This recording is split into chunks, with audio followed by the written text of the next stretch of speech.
Hi, I'm Suzanne Alioto, statewide high school specialist. And I'm Lindsay Pinkelman, counselor. We are here today to talk about the PSAT. As you know, our students had the opportunity to take the PSAT 8-9 and PSAT 10-11 in October. And we wanted to discuss the importance of this test for your student. First of all, the PSAT is a preliminary test for the actual SAT. So, taking the PSAT is something that will help your student to get ready for the actual SAT. It's a timed test. Students will learn the format of the test so they get a little bit more familiar with it. Also, they will learn how to take a timed test. And this is a very affordable option for students to be able to practice before they take the actual test. The PSAT for 11th grade students will also put them in the running for the National Merit Scholarship. If your student scores in the top 99th percentile of your state, which obviously we're Alaska, and it's statewide, not just IDS students, it's the 99th percentile of all Alaskan students, they will be considered a National Merit finalists, and then more information will come and it will show on your child's score report if they are a finalist. And the National Merit Scholarship is a distinguished scholarship through College Board that your student can take with them through to other colleges where they might be applying. Once your student takes the PSAT, they will also register for an account with College Board. And through there, then the students will start getting emails from College Board, which will start sending them emails for checklists and timelines in order to prepare them for college deadlines. So our PSAT scores are coming back on December 5th, and Lindsay is going to go over how to read your score report. Okay, so to go over the PSAT score report that you will receive online in your College Board account, go ahead and open it up, and you're going to notice your overall total score is the large black number at the beginning. And this is the one that I think most people get really excited about, right? Because that explains sort of how well you did. The question of how did you do on the PSAT? Normally, this first large score is the one that's reported. The gray number next to it is the scale in which PSAT is measured. And you'll notice that it's different than the SAT scale, which is measured on a 1600. And you can go online and learn the mathematical reason why the PSAT scale and the SAT scale are different. But what this overall total score is measuring is the combined score of your evidence-based reading score and your math score, as well as the overall percentage of how well you did compared to all the 11th graders that took the PSAT in the country as well.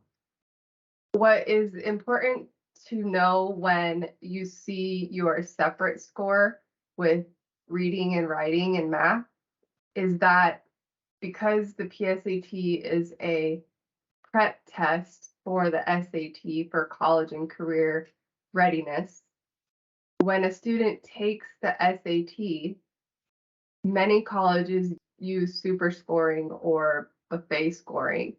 And they use this number instead of the total number when they do that. So if you are, applying for scholarships and things like that to a school and you have maybe 2 or 3 SAT test scores, you can take any one of these combination of numbers to get your total score to be the qualifier you need for that particular scholarship, also including the APS scholarship.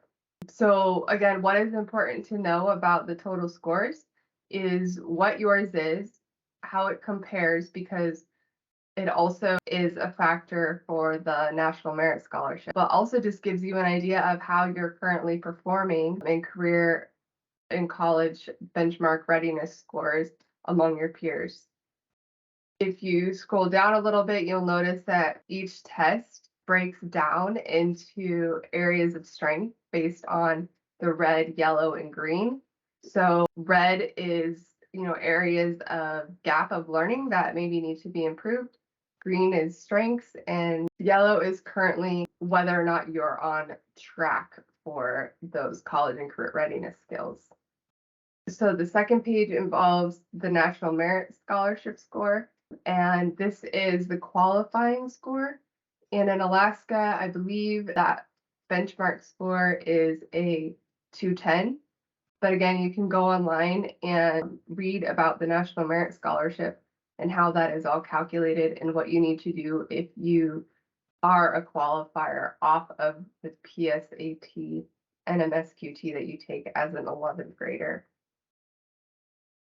What I feel is the most important document that a student and parent should be looking at is the question level feedback. So it breaks down that big black number at the beginning of the summary score, and it breaks it down by question. And what's really nice is that when you're online, you can actually click on your answers and you can go to the actual question that the student answered on the test and be able to look at what went wrong, maybe a content area that you need to work on, or oops, I simply made a mistake, and learn a lot about how you took the test from how you answered the questions. The other nice thing about the question level feedback is you can look at the difficulty of the question and you can notice patterns in your test taking behavior, what type of questions maybe came easy or harder for you. And also, because it's a time test, noticing throughout the test if you had areas where you started performing well, or maybe you started, on a downward trend. There's just a lot of information you can gain from your score report that can help you decide which direction you need to focus on to close that gap when you take the SAT. Because remember, this is a college and career readiness benchmark is what the SAT is measuring, and the PSAT is a practice for that. So what it's simply measuring is whether or not you have a 75% likelihood of getting a C or better in a college level credit bearing English reading math class in college. That is what the college and career readiness benchmark on the SAT is measuring. And so in these questions, you can tell where your strengths are, where your weaknesses are, and learn in how you answer the question, what direction you need to close the gap. And Suzanne is going to talk about the resources you have to be able to do that. Now that you know a little bit more on how to read your child's score report, we wanted to go over a few ways in which your child can study for the next PSAT, which is for 8th, 9th, and 10th graders. They have the opportunity to take it again next fall. And then 11th graders, you can take the actual SAT, or any other grades could actually take the SAT as well. So different ways to study. Khan Academy actually has a free resource for you in which you can study. collegeboard.org also has a study guide for you as well. There are also classes and programs in which you can purchase. If you have any questions regarding those, please ask your contact teacher if they have any suggestions for you. Thank you for joining us today. We hope that you found this workshop helpful, and please reach out to us if you have any questions. Thank you.